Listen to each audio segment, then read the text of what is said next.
Hey family, so this is my little update 14-day challenge. It's been 14 days. The end of the day isn't here yet, but it is coming soon. And yeah, so let's start. It was actually supposed to be a 7-day reset, and I did do a 7-day, but then it turned to 14 days, which now is going to turn to 30 days, an additional 30 days. I'm so excited. So basically what I did was I grabbed a notebook and I did my 7-day reset. I didn't list the dates and I didn't list any goals. That's probably the wrong way to start, but getting into action is actually the very first step. So I wrote down the products that I was going to be using. I wrote down my non-negotiables intakes and then my non-negotiable meal plans only. And basically it was products that I was going to be using that are going to be always on my shelf for Herbalife. That is the Prolessa Dual, which is aka Liquid Lipo, Apple Fiber, because we're constipated as fuck, multivitamins, because we need our multivitamins, definitely need it. Our nutritionists and our surgeons talk about it all the time. CR7, which is a healthy version of Gatorade. It kind of smells like Isopure in a way, but it's not as strong. It's low in sugar, so it's keto friendly, and it's bariatric friendly and mycelium friendly, which means no dumping syndrome.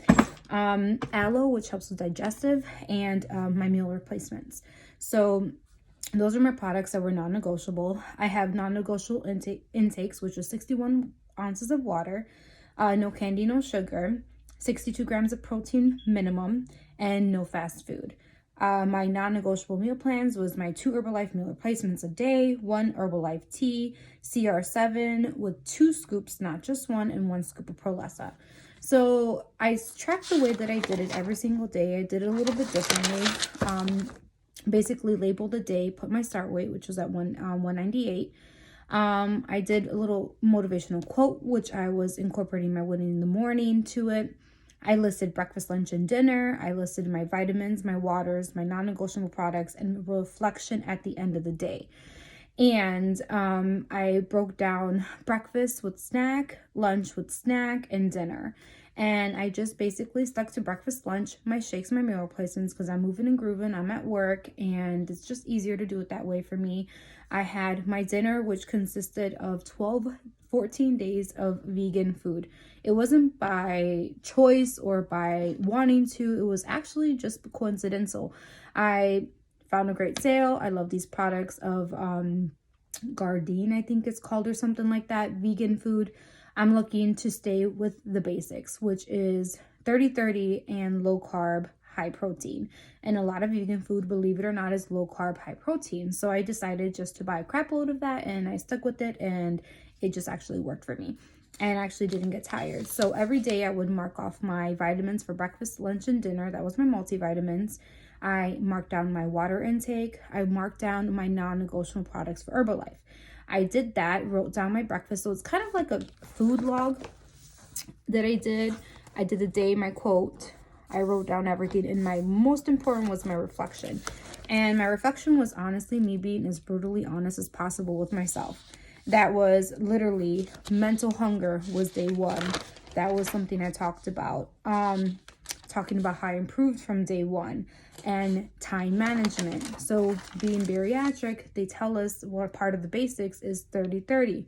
30 minutes you have to wait for food and water between each one or the other. So time management was something that I really had to track and make sure that I took care of, because if I really wanted to stick with our basics, trying to grab water, trying to do the snacks and meals, it was kind of a little difficult, little tricky at first, but I found something that worked. Did I do it 100%? No, that's 30-30 rule is something that I still need to work on till today, but it worked. And I made it work for 14 days. There was days that I was brutally honest that I didn't write down that I took my water intake. There's days that I skipped one of my non-negotiables. And did I fuss and bust over it? No, I just skipped it, moved to next day, and that's what I did.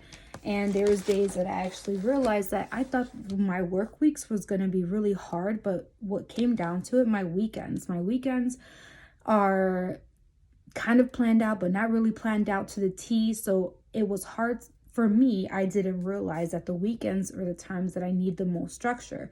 I am not a person that has great structure. I was never organized, never had any type of foundation, any type of consistency. So it's a learning curve for me. And this like just really opened up my eyes. Like I can really do this. Like the meal planning is like super easy. Never thought I could meal prep, and I freaking meal prepped.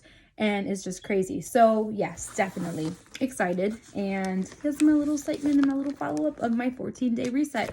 I lost a total of 4 pounds, kept it off. I've been going to the gym and I'm just happy. I'm in a really good place. I'm going to be doing an additional 30 days to this non-negotiable reset for weight loss surgery, and not going to be weighing myself. I got Waist Beads to help me out with my tracking my progress. Because, you know, I am a person that struggles with body dysmorphia, as most weight loss patients do. And that with suffering from conquering my eating disorders is very detrimental to progress and my progress. So I found ways, reached out to people in the community and just talked, and I'm excited. Like I'm legit excited for this ride. So definitely that's my 14-day update. Love you guys. And yeah, love you.